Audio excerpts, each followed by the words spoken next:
எலமுலம், தில்கர்ன், வாதி முஹரிம், பிஹர் ஜோரானா இவைகளை தவிர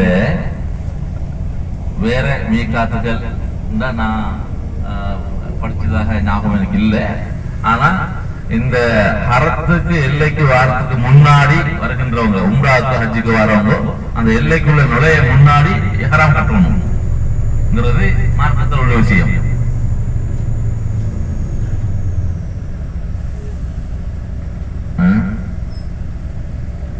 ஆமா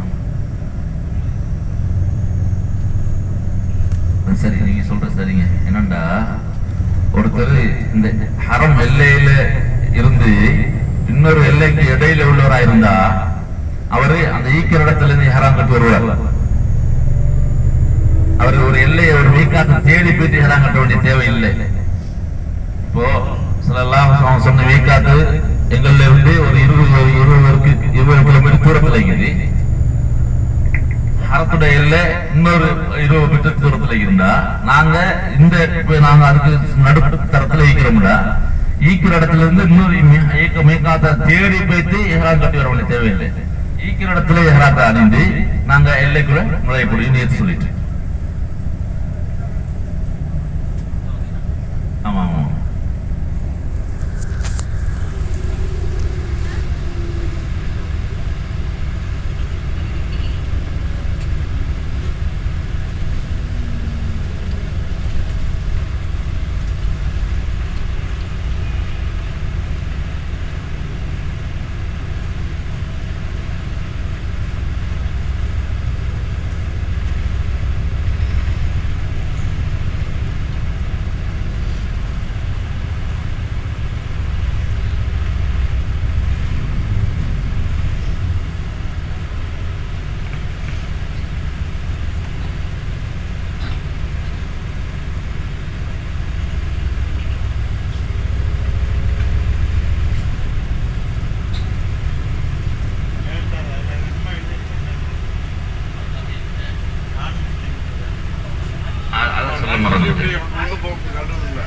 இல்ல இல்ல, ஹரத்துக்கு எல்லைக்கு உள்ளுக்குள்ள முஸ்லிம் அல்லாதது நுழைய முடியாது.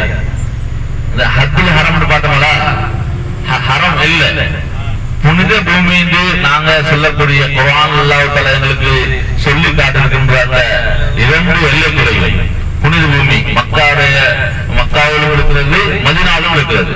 அந்த எல்லைக்குள்ள முஸ்லிம் அல்லாதவர்கள் யாருமே நுழைறதுக்கு அனுமதி இல்லை.